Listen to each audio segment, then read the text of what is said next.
Okay, welcome to Chapter 9. Let's talk a little bit about the firm. So, I'm going to go back to Week 1, Chapter 1. And if you remember, if I ask you, could you draw me a picture of the U.S. economy? Could you? Hopefully by now the answer is yeah. And you've probably seen throughout these videos, I kind of refer back to that circular flow model quite a bit. And I'm going to do it again right now. So I'm not going to draw the whole circular flow model, but there's firms, right? And if you recall, firms take inputs and produce an output. So if we're a pizzeria, what's our output? Pizza, right? What are the inputs? Well, anchovies and cheese and a pizza oven and a building and, some employees and all that kind of stuff. In exchange for that output, firms receive revenue. We'll come back to that. That's going to be sort of the key word of the next few videos. But and then of course they make payments for the inputs. And there's the firm. And just so we're absolutely clear, production occurs right in here. Production. So production is what firms do to inputs to make them outputs, okay? So there's the firm. Now, I'm not going to write this down, and I'm just going to sort of talk through it quickly.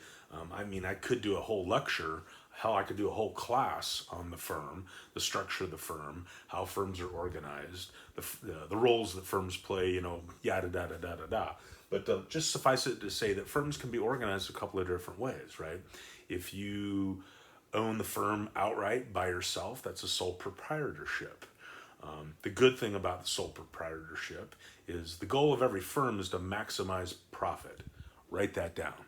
The goal of every firm is to maximize profit. So if you're the sole proprietor, if you're the only owner of the firm, who gets that profit? You do. That's a good thing. The downside to sole proprietorships is if somebody falls and breaks their leg outside of your place of business, who's getting sued? You are. Yeah, so that's sort of the downside to sole proprietorships. There are other structures in terms of partnerships or LLCs or et cetera, but the other one I'll mention, obviously, on the kind of the other side of the spectrum is a corporation. So a corporation is sort of it's not the opposite of a sole proprietorship, but it kind of flips everything around because the benefit of a corporation is a corpus, right, body. In the eyes of the law, a corporation is a body, is an entity, and a living and breathing, entity just like you or me, right? So, if somebody slips and falls in front of the place of business, who gets sued? Who has the liability in a corporation? Not you, the individual worker or manager or whatever. It's the corporation that gets sued. So there is some protection in terms of liability. In terms of profit, when it comes time to distribute profit, who gets the profit? Well, the owners of the corporation. And of course, that ownership is broken up into little pieces called stock or equity, and the shareholders or the stockholders of the corporation share in the profit when it's distributed. So again, a number of different ways to organize a firm. Okay, what I want to do though is expand upon this right here, because that's a really important equation. I'm going to go ahead and erase this for now and kind of rewrite revenue. Revenue is the income or the money coming in from the sales of goods and services. And the calculation for revenue is pretty simple. It's simply price times quantity. So if we owned a pizzeria, and over the weekend we sold 1,000 pizzas, and we charged $10 for each one of those pizzas, what would our revenue be? Well, price of $10, quantity of 1,000, our revenue would be $10,000. Okay, but what's important is the relationship between revenue and profit, right? Profit is what you get to keep, right? Profit is what you get to, take to the Hello Kitty store or, yeah, that's a whole other story. I'll tell you some other time about how my daughters learned about revenue and profit. But profit's what you get the shareholders or the sole proprietor gets to keep and then use. And to get from revenue to profit, you have to do something with cost. And in fact, the equation is revenue minus cost equals profit. Hugely important. Okay, if there's not any other equation you remember, that's the one to remember, because all of business is founded upon that. Okay, so what I want to do right now is talk a little bit about this cost, because there's a couple of different ways of understanding cost. And I'm just going to erase that right there. One way of understanding cost is through explicit cost and implicit cost.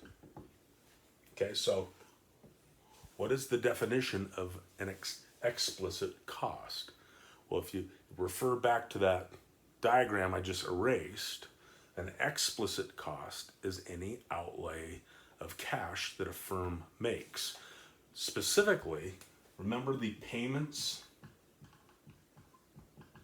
that firms make for the inputs, right? The payments that firms make for the resources, for the factors of production, for the land, labor, capital, entrepreneurship. Those payments are explicit costs. And explicit costs are, easy to sort of determine because there's an outlay of cash, okay? Versus implicit cost. Now, an implicit cost, that may sound kind of funny. It's like, well, wait a minute. If this is an outlay of cash, what could this possibly be? Well, I'll refer you back to our earlier discussion about opportunity cost.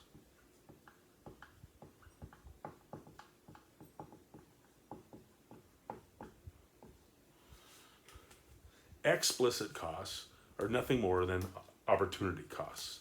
All right, so and really this kind of goes to answer the question, what's the difference between accountants and economists? The difference between accountants and economists has everything to do with explicit and implicit cost. Because if we were to calculate accounting profit is simply total revenue minus explicit costs. So explicit cost. And for those of you that have taken any accounting courses or are accounting majors or anything, that makes perfect sense, right? I mean, you've delved into those explicit costs. You know all about income statements and balance sheets and the accounting side of how how we account for all of those payments for the resources, inputs, and factors of production, and that makes perfect sense. Okay, but accounting profit is different than economic profit.